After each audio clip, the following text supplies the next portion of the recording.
Ready? Okay. Oh, I'm chairman of Florida House, sorry, Yes. Rick there. Thank you all for coming again. All right, so we're ready, Claire? All set. All right, so I want to welcome everybody. This thing is being broadcast all through the state of Florida. So welcome to everybody on air, and welcome to Florida House Book Club. This is a really big deal, and it's becoming a bigger deal every time we have a book club. Florida House on Capitol Hill is Florida's embassy in Washington, D.C., where Floridians can come and have a cold glass of orange juice and tour the exhibits at Florida House. It's a great place, so you all should go. It was founded by Rio Chavez in 1973, and Florida House is the People's House of Florida. In fact, if you look, it was created by an act of the Florida Legislature, 72-128, and it says that it's the People's House of Florida, and no tax dollars are allowed to support Florida House, so it's all private contributions. However, as governments will do, if it's ever dissolved, guess who gets the revenue? The state of Florida in their general fund. So they at least should help us every once in a while. Our mission is to connect, celebrate, and champion Florida, all things Florida, to the world. The book club does just that. Each year, Florida House Book Club features 4 works of varying genres written by distinguished authors cooperating with independent bookstores like Candace's. Thank you, Candace, for being here. We appreciate your support. We have created a unique Florida-centric reading list highlighting multifaceted nature of our dynamic state. Tonight, we are partnering with the Palm Beach Bookstore, as I just mentioned, and the Colony Hotel in Palm Beach, Florida, to discuss Reef Road, written by best-selling author and Palm Beach seasonal resident, Deborah Goodrich Royce, who will be interviewed by fellow Fort Lauderdale trustee Janet Jordan. Janet, come on up.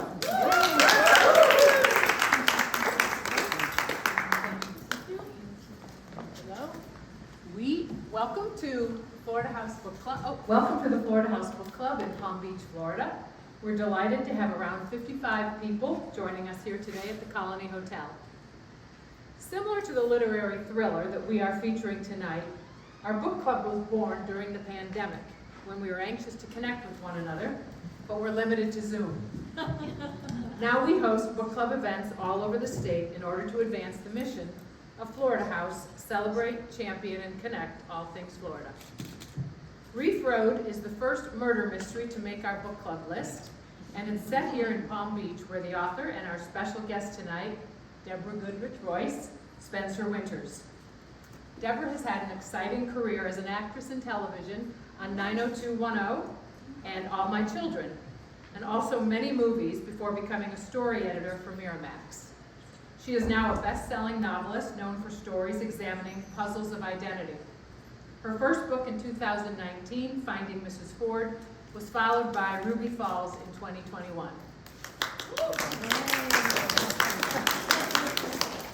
Her third book, Reef Road, was launched last year right here at the Colony.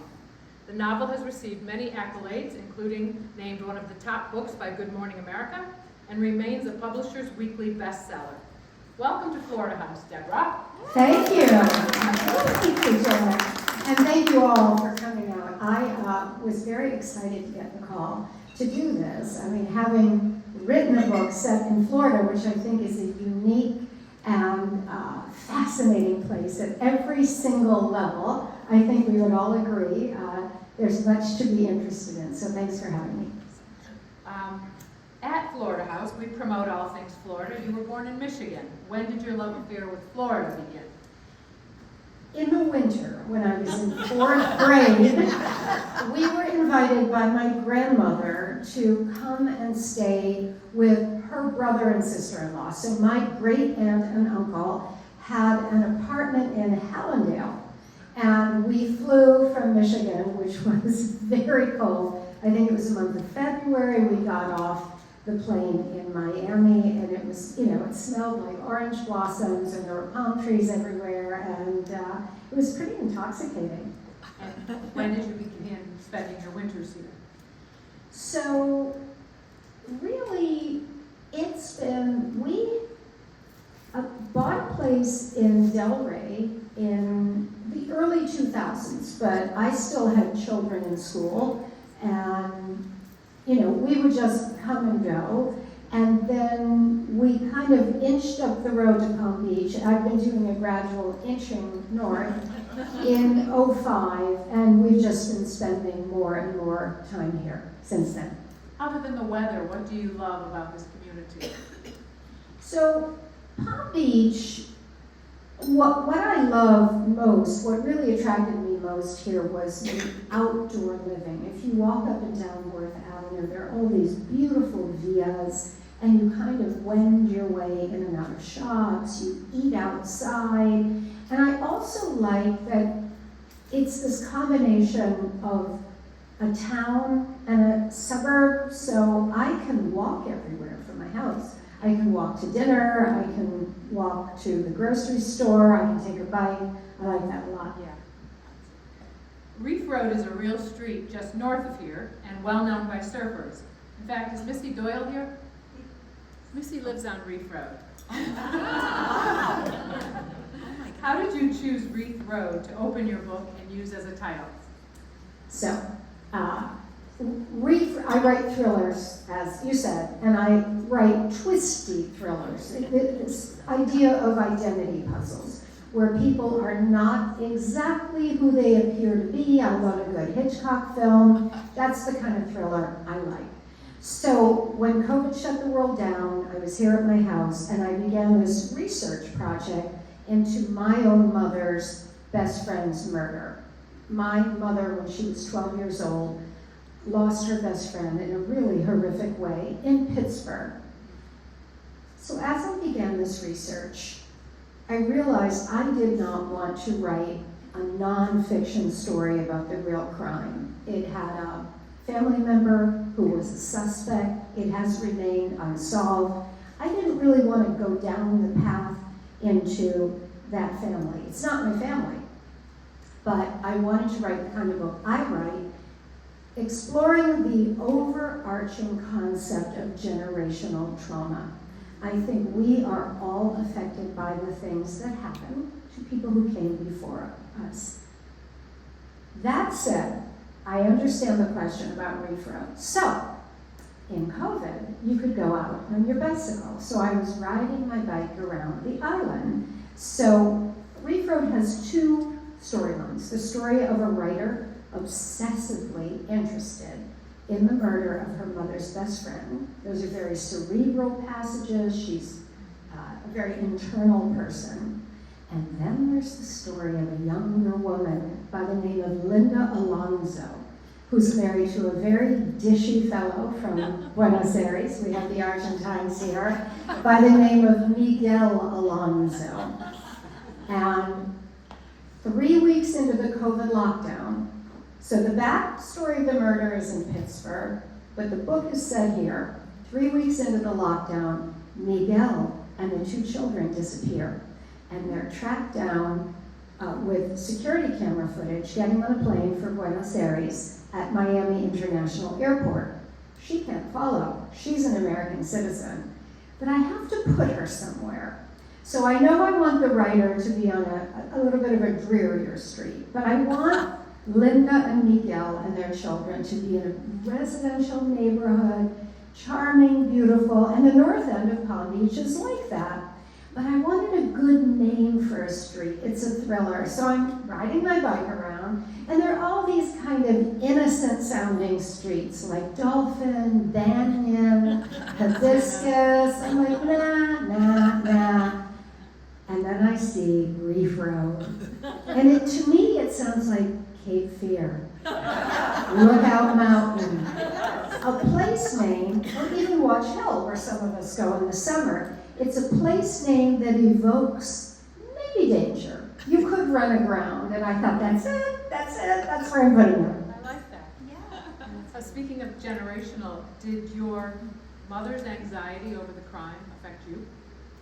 Absolutely. And I'm going to begin by saying I've made the writer and her mother in the book a lot crazier than my mother and I are or were. My mom died a month ago, so Yeah, so she was very much involved in conversations about this book. She knew I was fictionalizing it. So your question about my mother was what? Because Did her anxiety over the crime Yes. affect you? Yeah, I think, so this idea of being exposed to extreme acts of violence, I think it is really a game changer for any human being. Most of us are not exposed to things like that. And I think what happens if you're in proximity to something like that, it alters what you believe to be possible in this life. And I think my mother had a very exaggerated sense of stranger danger, we would call it. She's the kind of person who benefited very much from the home security alarm system. She lived in a beautiful house in a gated community in Boynton Beach, which she loved. She loved the gated community aspect. So again, she wasn't as unhinged as the mother in the book, but she definitely made modifications to the way she lived her life to accommodate this idea. The real case was reopened in 2008, this murder case from 1948, and I do put that in the book. And I do adhere pretty closely to the details of the actual murder and the reopening of the case. For my mother, the reopening of the case, which she was privy to, it settled something in her mind. I think she came to believe it probably was the girl's brother, which she had never even considered as a little girl. It wasn't even in her frame of reference. And not that that made it okay. And by the way, the crime is still unsolved. But I think it took it out of the realm of complete randomness for my mother. It took it away from the idea that sort of malevolent forces could just enter your house unbidden. Right. Is her brother still alive? He died Sunday of Thanksgiving weekend, not this Sunday, but Thanksgiving weekend, because I would Google him from time to time, as one does. I'm not obsessive like the writer. And I happened to Google him in December, and I called my mother and said, Mom, he just died. Wow. So she was very much along for the journey. Okay. Talk to us about your use of dual narrative in the book, the writer and the wife. And do you start, stop, chop up, or do you write linear? Great question. I write as you read it. So as an old soap opera actress, what's better than a soap opera, and what's sillier than the cliffhanger? You know, you come to the end, and right before the commercial, and the music goes da da da da da, and people are standing there looking at each other, and then you pick it right up. So for me, I mean, I have friends who write dual narratives, and they write one, and then cut it together with the other.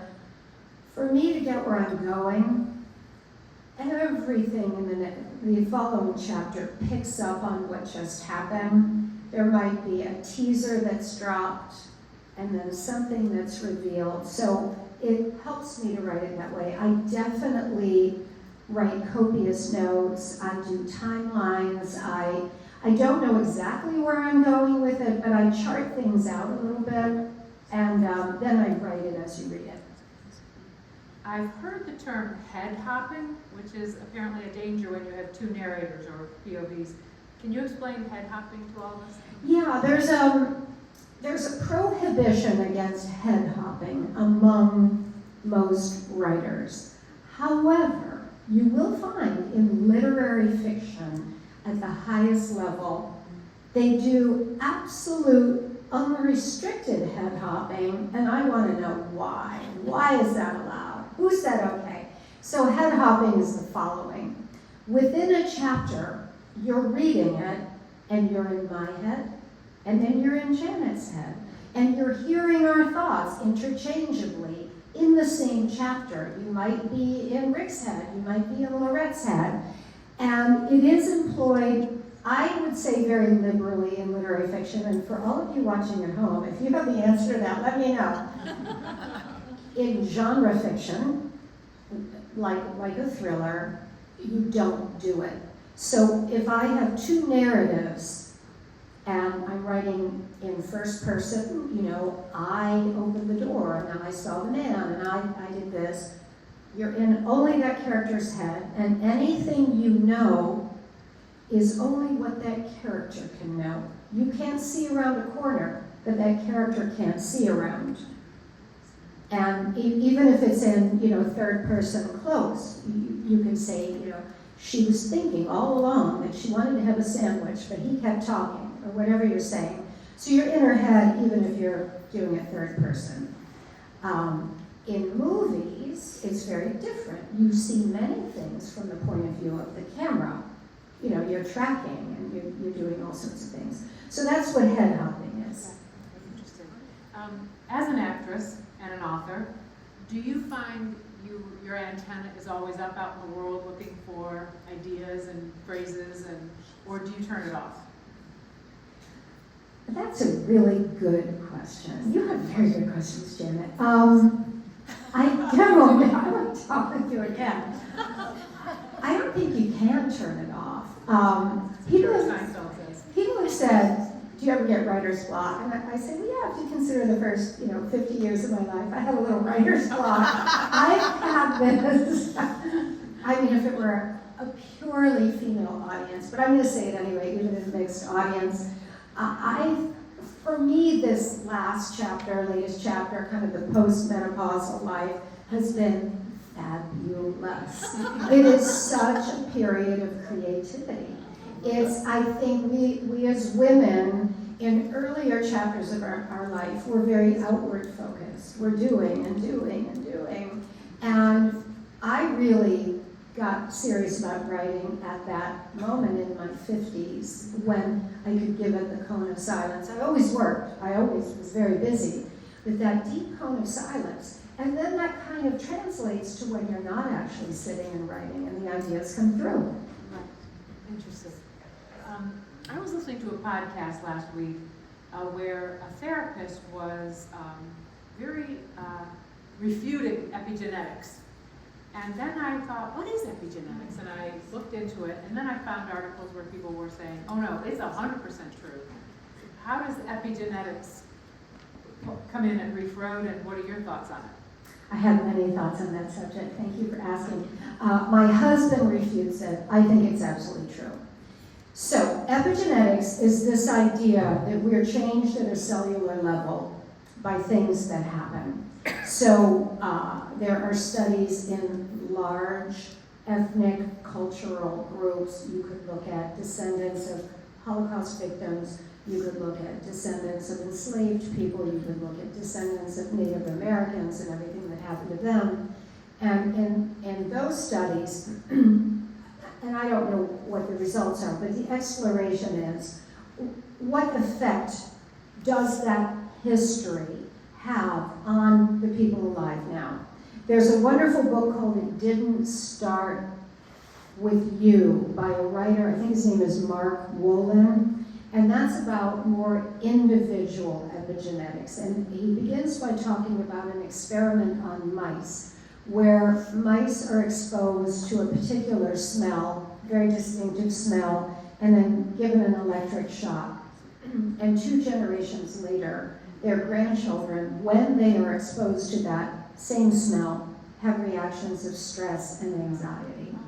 And he talks about multiple families and things that the person having the symptoms or the problem might not even know the family history of what happened. He says the gene doesn't change, but the genetic affect changes. That is the absolute limit of my scientific understanding. I don't claim to know specifically what that means, but I think there could be a big implication in our exploration of these intractable problems that we keep, addiction, anxiety, depression, all these things that kind of run through families. And maybe there's something more to it, and maybe we'll come to some understanding. What I'm exploring here is that, really, epigenetics. There's a terrific book called The Many Daughters of Afon Moy. I'm looking at the booksellers, right? By Jamie Ford. Jamie Ford. That is a book that looks very deeply through the lens of fiction and epigenetics, and it's a fabulous book. It's about 200 years of women descending from a Chinese woman in the 1830s with bound feet who, through a horrible series of life circumstances, ends up being shipped off to America as a circus sideshow act. And the book is non-linear, and it jumps among all these women from the 1830s through like 2070 or something. That's about epigenetics. When you mentioned anxiety, it reminded me of Linda having anxiety, but the only place she felt completely calm was on an airplane. What was that about? So I had that feeling. Funny that I put that in a book.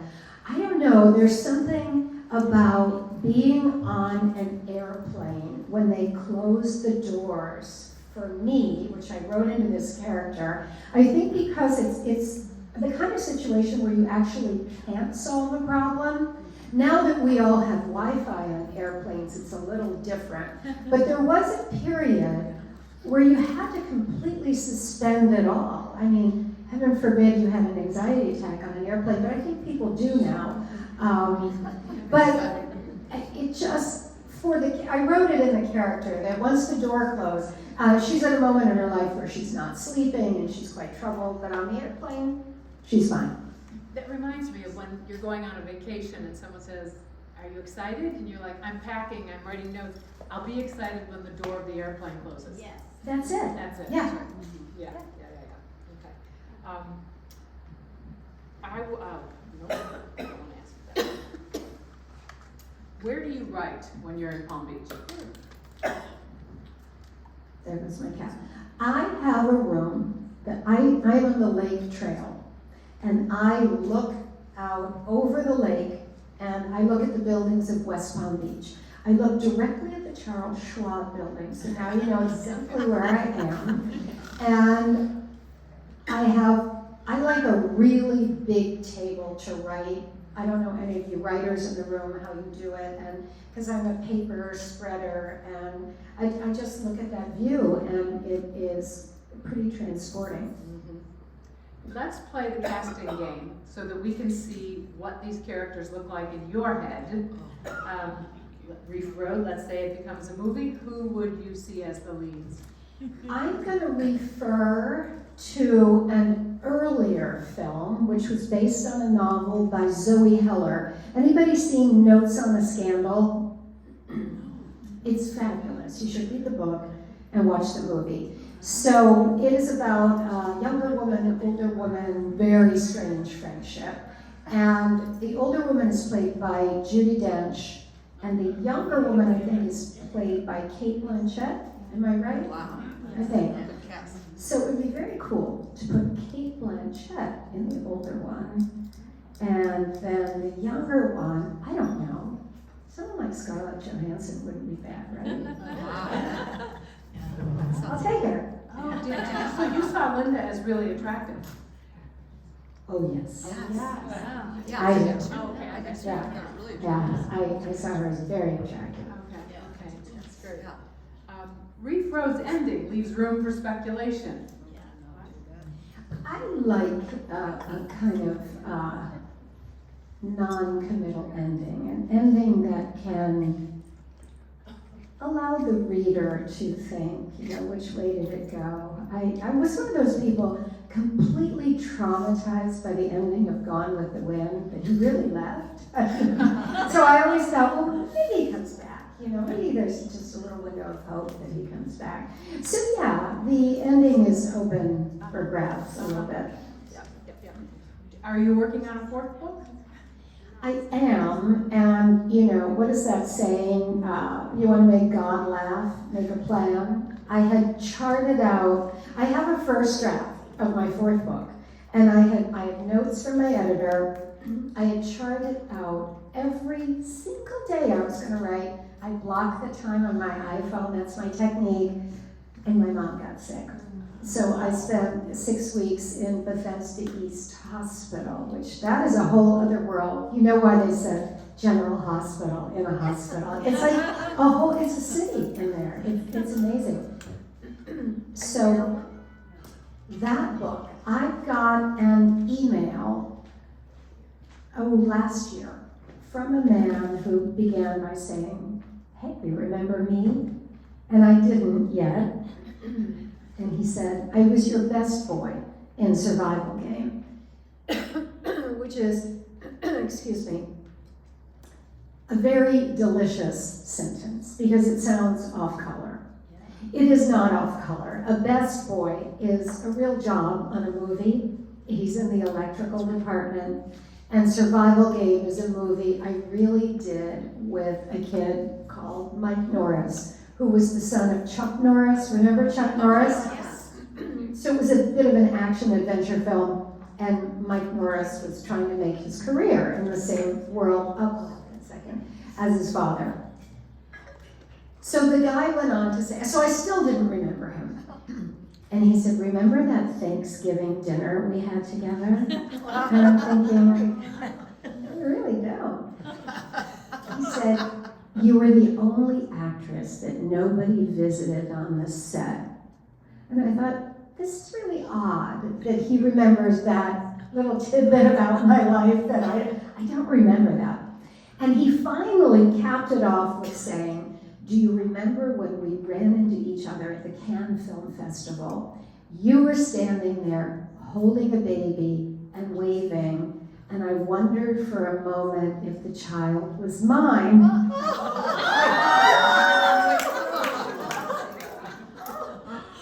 And the last line he said, "But I knew that couldn't be possible." So by then I'm thinking, well,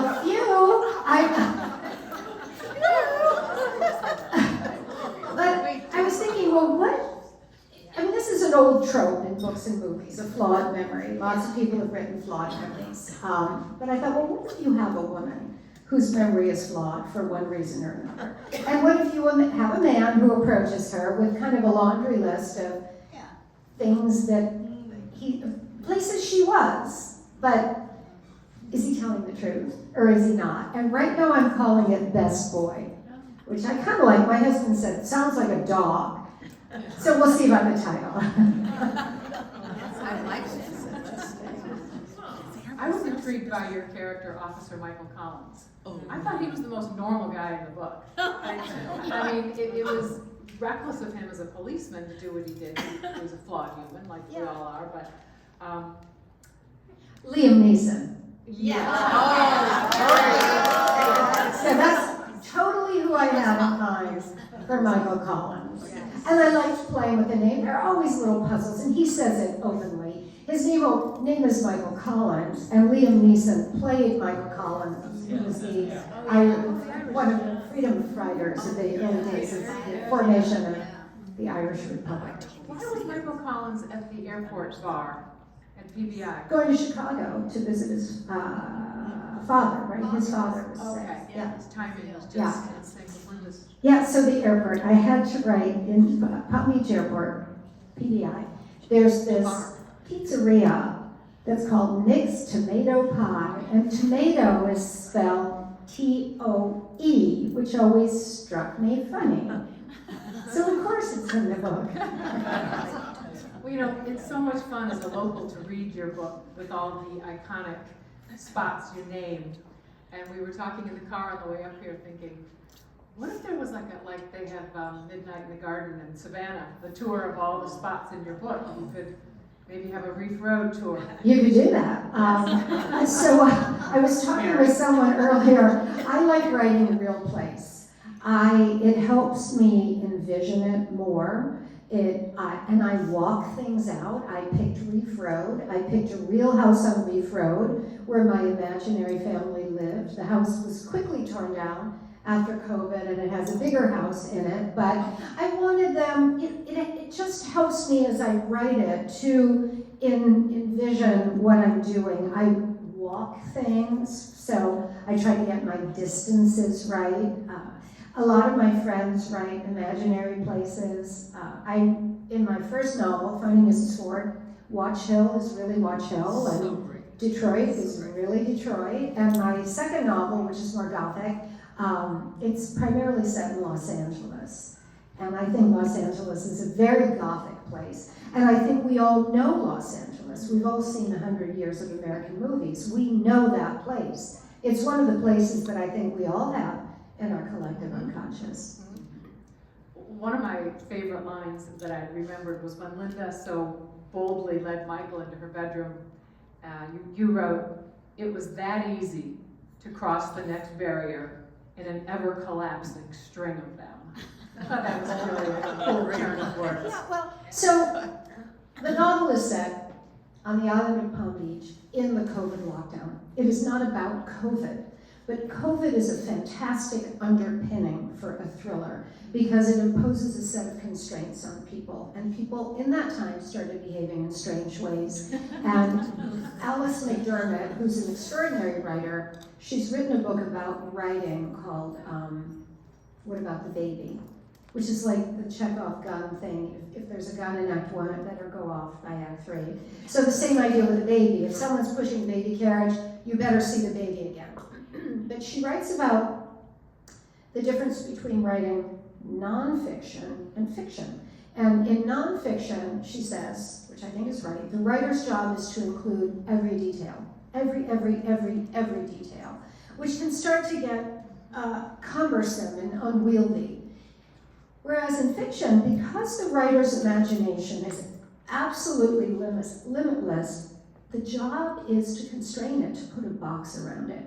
And for me, COVID created the reason that Linda Alonso could, I keep looking at these people from Argentina, these lovely people. I have my people I look at.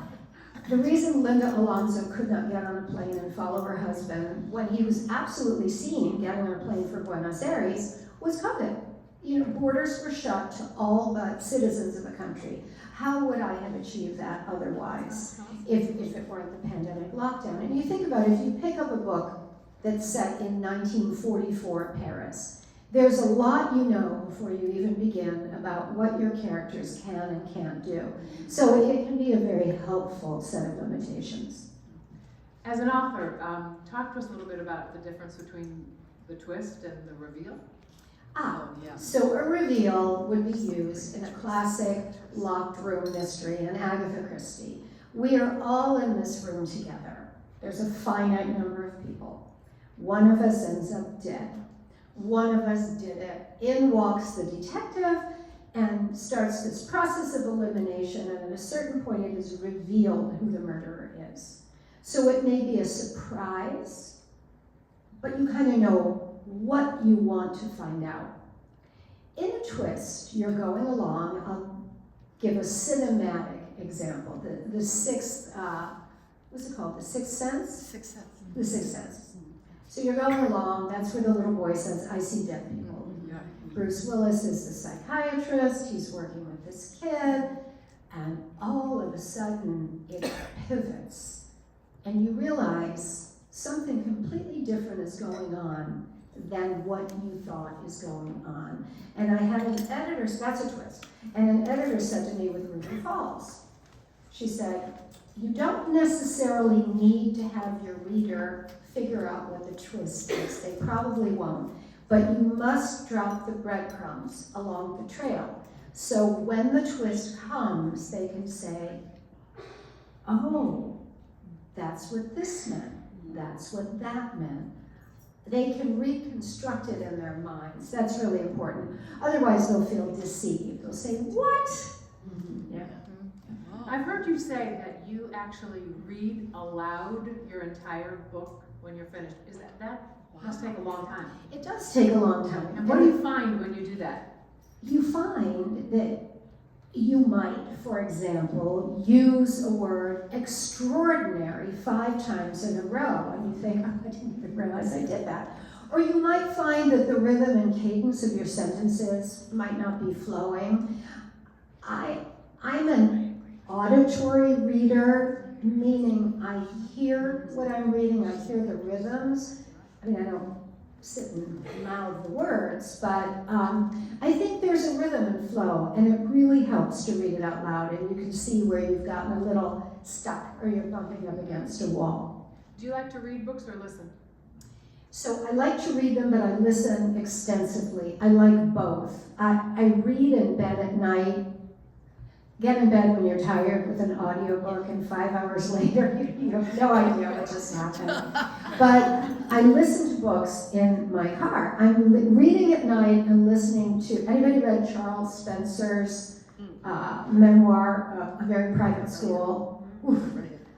And he reads it himself. Often in memoir, the author will read. I think in fiction, it's nice to have a different reader. I don't want people to think my books are about me. You mentioned the book, The Black Swan, Impact of the Highly Improbable. How does that tie in? Back to this idea of being exposed to an extreme act of violence. It changes what you accept as being possible. So the idea of the black swan, and I think his name was Taleb, the writer. So Europeans knew what swans looked like, and swans were white. They knew this without any shadow of a doubt. That was the only color of the swan. Lo and behold, they started discovering the planet, and they got to, I think, Australia, and there were black swans. So all a black swan was something that these particular people had never seen before. It was not something that didn't exist. So my husband would say, I am a black swan thinker. That is one of the ways my mother's friend's murder has accepted me. I think through many more possibilities than would be logical or statistically probable, according to my husband. So that's how I use it. Okay. We were going to open the floor if anybody wants to take a second to ask a question of your own, and then I've got some more to go, but I want to give anybody a chance. Yep. So, you've mentioned your husband a couple of times. I'm interested to know how Chuck plays into your writing process. Is he reading drafts? Is he saying, oh, go in this, what's his role in this? So the question is, if you didn't hear it, is how does my husband play into the writing process? I think earlier books, I gave him many, many more drafts to read. I hold it back now because he's this logical thinker. And sometimes the book I'm working on now, I have a plot problem. I have had him read it, and he's like, well, that doesn't make sense, which I know it doesn't make sense yet. And then in my first novel, he really is the inspiration for one of the characters in Finding Mrs. Ford. We have a house in Watch Hill, Rhode Island. It's a beautiful New England seaside community. My husband is a Wall Street guy who's done a lot of historic restoration. And the first time I saw this house that he built in Watch Hill, I thought of The Ghost in Mrs. Muir. It's a quirky house perched over the ocean, and I thought, oh, I'd like to write kind of a retake of The Ghost in Mrs. Muir here. So Finding Mrs. Ford isn't exactly that, but the woman, here comes my husband in the door. Hey, Chuck. We were just talking about you. Come in. The house is an extraordinary house that he had built, and as the book was evolving, it's really because of the kind of books I like to write. It's a story about a woman whose past catches up with her. She's a woman in her mid-50s in this beautiful New England seaside town who's visited by the FBI to be asked about this Iraqi man she claims she doesn't know. And you go back to Detroit when she's a college girl, and you start to unravel what it is she's hiding. But I made the husband dead. But I wanted to, so it is a little bit The Ghost in Mrs. Muir, because it is this wife whose life is unraveling in this beautiful setting, and there really is the strong presence of this husband. So I felt like I got to write certain aspects of his personality and charm. I love it. Good question. Anybody over here? What did you major in college? I should have read it maybe in the bio in your book. I majored in French and Italian. Yeah, I went to a very small college where I just kept taking more French and Italian classes, and I could kind of design, the literature and the history classes I wanted to do, and I was a dance minor. And in a weird way, that minor in dance led to me going, I was in Painesville, Ohio, which is near Cleveland, and a movie came to town, a big studio picture with Frank Langella and Tom Hulse, and I was cast as a background dancer. And the choreographer kept saying, you should come to New York and audition for me, and I'm very literal because I'm from the Midwest. I thought he meant it. I did come to New York to audition for him, and I wasn't cast, but I spent about a year pursuing dance, and I had this vague idea that I could always apply to grad school at Georgetown and go into foreign service, which sounded kind of spy-like. I don't think I really even knew what it was, but it sounded good. And I pursued dance for a year, but I wasn't really good enough. I mean, those young people dancing in Broadway shows are top, top, top. And I thought, well, why don't I just try acting before I go put in that application? And I started booking a lot of commercials. This was really the, Madison Avenue era of big commercials. And I always say to people, lest you think I really couldn't dance, I danced in a Coca-Cola commercial, I danced in a bacon-flavored Cheetos commercial. It was a failed product. It was such a nasty thing. They were gross. Yeah. And then within a year, I got the big role in All My Children. So Erica had a sister, a crazy, diabolical, troubled sister called Silver Cane. And Silver was her half-sister who arrives on a bus wearing a house coat and hush puppies and glasses, and that's not exactly who she is. And she starts to That's where it's try to, that's where it started. Did you have fun on 90210? I did. I was a mom then. It was right before I really left acting, and I did have a lot of fun, and I just did a podcast called 9021 OMG with Tori Spelling and Jenny Garth, and they were profiling that episode, which is called Party Fish, which I didn't remember, but they knew, and it was fun. Okay. Did you ever meet Dominic Dunn, or was he an inspiration for you? I didn't meet him. He was a huge inspiration. So he's another one of those people, like my mother, who were really traumatized by tangential violence. His daughter was savagely murdered by her boyfriend, and the trial was a fiasco. But I work in a little Dominic Dunn into the book. He had a TV show in the early 2000s which profiled strange crimes, and there was a really weird crime in Palm Beach that had to do with this beautiful house on the ocean that is nicknamed the Ham and Cheese House. Do you guys all know what house I mean? It has alternating stripes of coral coquina, which is white, and red brick and stuff. It was this weird guy who lived there and hired the murder of his wife in Atlanta. Very dark story. There was an absurd quality to it as well. Wow. Okay. Yes. Well, I don't have a question, but my son lives in San Diego, so he came with his family 2 weeks ago for, spring break. And I had your book in the hotel. We had hotel rooms. And I had your book out. And he goes, oh, what what's Reef Road? Because he was a big surfer. He used to surf here at the end of Reef Road. That's right. Reef Road. So I thought that was so cute. I said, oh, this is a mystery book I'm reading, and the author, Florida House Book Club. And he said, oh, he said, you know, Mom, I used to surf at the end of that. And I went, all genres, all over that title is very unique. So, Yeah. I'm going to tell you a story. I did not know at first about the surfing history of Reef Road.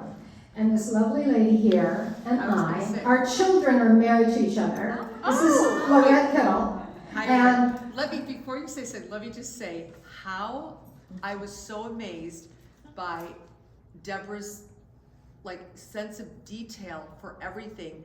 The opening scene, which won't run it, is about two surfers at Reef Road. Right, yeah. Which I have two boys. They've been surfing since they were young, and they love surfing. And when they were kids, they used to surf up right off of Reef Road. And she asked my oldest son, Cody, who's married to her beautiful daughter, Alexandra, about the surfing. And he read it, and he said, you know, guys, they don't carry the surfboards on top of their head. I got creative consultation. This is how they carry me. He told her, and so she quickly changed it in the book. And I thought, you know, probably 90% of people would have no clue. They would just read that and not even know. Right. But this is how amazing the detail. Yeah. Well, so what happened was I picked Reef Road for the name. Right. And I was working on the book, and I didn't have the prologue. The prologue is two surfers sneaking out onto the beach, two teenage boys in the COVID lockdown. And I was talking one day to your other son, my son-in-law's brother, and he said, what's the name of your book? He said, you mean the surf beach? And I said, what do you mean? So I researched it, and I wrote this prologue where there's a gruesome discovery at the beginning that really tees off the book. And we can take that back to head hopping, because that is more of a cinematic prologue. You're really viewing it from a really omniscient point of view. But I did I debated for a long time, do surfers say bro or bra? And it's kind of regional, it turns out. Where are you from in the Midwest? Suburban Detroit. Yep. Right. Mm-hmm. I love, speaking of the beach at Reef Road, I loved when you mentioned, I guess the writer was there in her trench coat or something, and the boys never noticed her because she was a 60-year-old woman, and people don't notice 60-year-old women. And I thought, isn't that interesting? Because it is kind of true. I remember shopping with my mom once when I was like 23, and we got home that night, and she said, someday you'll be invisible like me. Right. What does that mean? And she goes, you'll find out. So let's talk about this thing about age and creativity.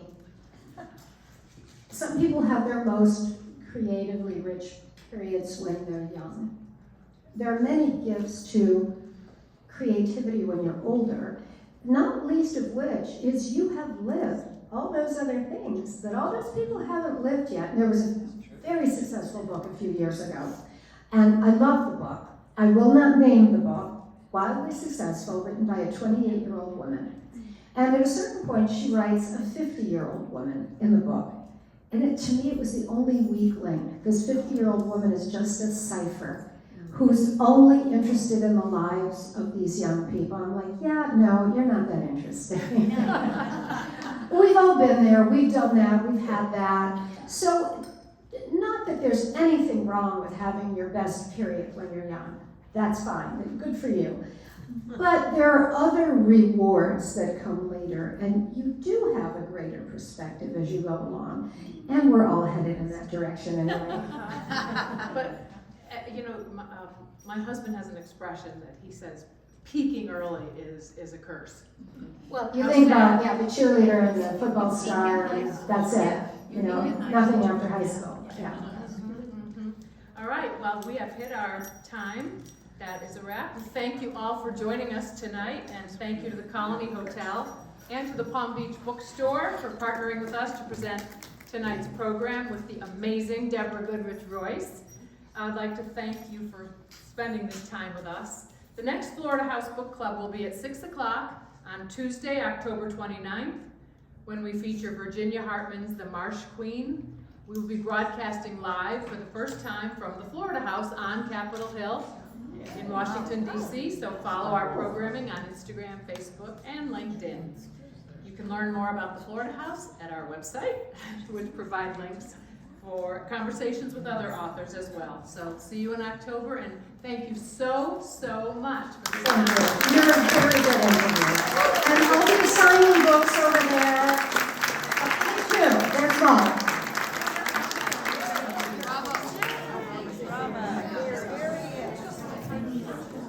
So let's all